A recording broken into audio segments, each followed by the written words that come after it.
বলিউডের গ্ল্যামারাস জগতের পর্দার পেছনের অন্ধকার দিক হলো অনলাইন বুলিং বা ট্রলিং। দীর্ঘ সময় ধরে এই বিষাক্ত সাইবার আক্রমণের শিকার হয়ে আসছেন অভিনেতা অর্জুন কাপুর। তবে এবার ভাইয়ের অপমানে চুপ থাকেননি বোন জাহ্নবী কাপুর। সরাসরি ট্রলারদের বিরুদ্ধে মুখ খুলেছেন এই অভিনেত্রী।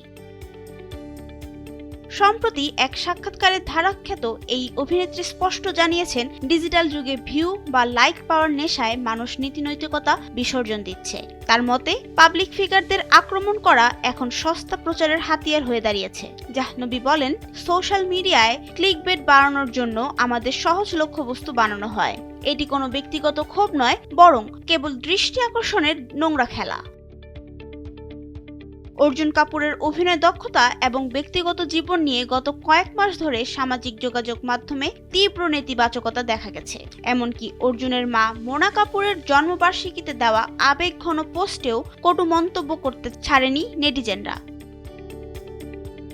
এই প্রসঙ্গে ব্যথিত জাহ্নবী বলেন, কাউকে পরিকল্পিতভাবে মানসিক হেনস্থা করার কোনো অজুহাত গ্রহণযোগ্য নয়। এই ধরনের বিষাক্ত পরিবেশ থেকে নিজেকে দূরে রাখাই বুদ্ধিমানের কাজ। নাবিলা রহিম, সময়ের আলো।